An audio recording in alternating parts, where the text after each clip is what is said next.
Today we're going to focus on one particular brand, which I think is a little controversial. We're going to talk about Tudor, and if it's really a poor man's Rolex. Hi, I'm Ava, and welcome to our channel. If you're new here, please subscribe and tap the notification bell to be updated for more upcoming videos like this. So, let's get started. Hans Wilsdorf registered the name Tudor, intending to create timepieces, which what he eventually began doing in 1946. They had many names and, of course, a lot of affiliation with marine national use. They were emulating much of the submariner, and they actually had Tudor submariners. Tudor served as the entry-level Rolex for many people. If you couldn't afford a Rolex, you might have bought a Tudor instead, under the impression that Tudor was somehow the umbrella brand, and that this entry-level watch was of high quality. Tudor was a poor man's Rolex for what it was. That was its brand in the 1960s. For some years now, I've been considering the idea of making a watch that our agents could sell at a more modest price than our Rolex watches, and yet one that could attain the standards of dependability for which Rolex is famous. I decided to form a separate company with the objective of making and marketing this new watch. It is called the Tudor Watch Company, according to Hans Wilsdorf, the founder of Rolex and Tudor. Analyzing the quote he had, he sought an entry-level position for Rolex without tarnishing the brand's reputation. There was a period when they truly lost their path in thinking.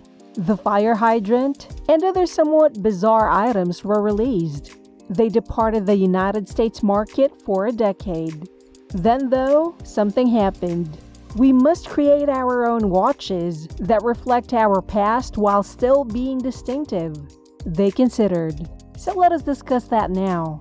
Let's start with Tudor Black Bay, which I believe was a catalyst for change in all of this. This was released in 2012.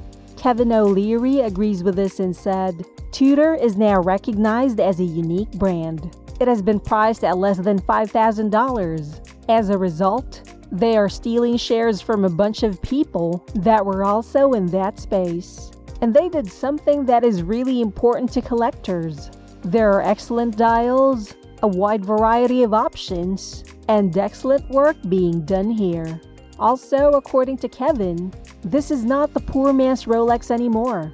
It's not even associated with Rolex the same way it was before in the market size. It's its own standalone brand. The cost of the Tudor Black Bay Bronze Bucherer Blue is approximately $4,000. With a case size of 43 millimeters, this one is the biggest. The case is made of bronze. They consequently released it in 2016 with a brown dial on a bronze case. Over time, the metal's look changes. Each case consequently acquires a delicate individual patina that is a reflection of the wearer's habits, and it performs a few different tasks in addition. Of course, the first thing you get is a bronze watch with a 369 dial display and a larger case shape. On the back, the Bucherer is identified as a component of its unusual combination. There is no denying that Bucherer Blue is a gorgeous piece. Other businesses have also produced similar items. They obviously paid close attention to bringing some of the markets that would have a highly competitive price point.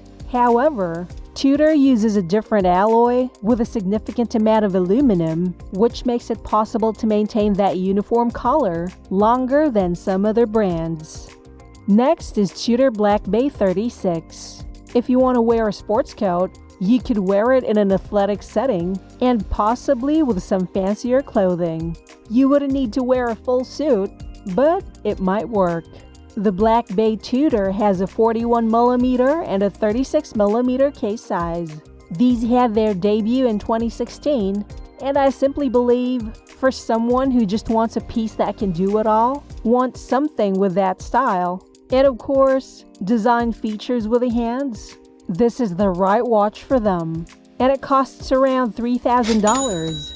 Kevin O'Leary described it as a crossover piece that is. It can be an athletic watch or a formal watch. Additionally, you have option 36. And I just want to mention that the smaller 36 and 38 have become highly competitive in terms of men's watches over the past 6 to 7 months. Because they look amazing, many men are now getting smaller dials. And for a few years, the trend kind of died with this. It's returning right now, which proves that you should avoid becoming mired in one time period while collecting. You want to have a wide range of choices. 150 meters of water resistance are also included. Now, before we get deeper, please give us a thumbs up if you're enjoying this video so far. Also, watch until the end, because there's more that you should know about the poor man's Rolex. Do you want your comments to be highlighted? Try our super thanks, and your comments will be highlighted in this video, or join our membership program. Moving on to what I believe is a different area, where Tudor has excelled. This watch was introduced in 2018. We're going to talk about another Black Bay today, but there's a good reason for it. This completely altered the brand, and that is Tudor Black Bay GMT, which costs over $4,000 and has water resistance for about 200 meters. Kevin O'Leary said, "It actually does have that heritage at a respectable price," referring to the GMT. Back when that was released, people referred to it as a true GMT. And what it means is that there is usually no way to achieve this when using off-the-shelf calibers such as SW330 from Sellita and ETA 2893. But if you have a GMT watch, you can isolate the hour by moving to the first position. We do have a few more, so let's go on. Next is the Tudor Black Bay 58. The GMT and this were both unveiled in the same year. Consequently, the first model in the range was the blue and navy variant in stainless steel on a bracelet. The next watch was actually released the previous year. 925 sterling silver was used to make the argument. These have a very good patina. Kevin O'Leary complimented this watch, saying that the bezel shares the same tonality as the silver. It complements it beautifully. That combo is excellent. A lovely piece. Coming next is the Tudor 1926. If you wish to buy a brand like Tudor for $2,000 right now, you might want to consider this. And if you're talking about brand equity, I believe this is as strong as it gets for the price point. So this is a classic dress watch. It has a case size of 41 millimeters and a water resistance of about 100 meters. In a way that honors the initial year 1926, the name was intended to be registered as a trademark. This fashion also features texture. It also has a slight tint of a 3D element as a result. The idea with these dress watch designs is that you want to make sure there is a contrast between what you can see and what you can't see, so that you can tell the time with only one eye. For women, there are numerous distinct variations and numerous sizes. Then, we'll talk about a recent model that was released, and that is the Tudor Heritage Chrono. Because it resembles a roulette wheel nearly exactly, many refer to it as the Monte Carlo. It has a slightly funky style and is reminiscent of the 1970s. It has a lot going on, which is likely why it won't do as well as some of the other timepieces, in my opinion. It has a 42mm case size and costs $4,525. Now, the Tudor Black Bay Chrono, which costs almost $5,000, is the finest value among Swiss entry-level chronographs. And to finish, let's look at a new model for 2021, the Tudor Black Bay Pro.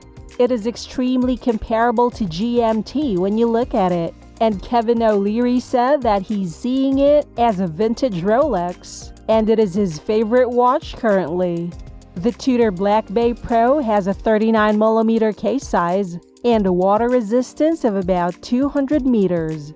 Its price is $4,000.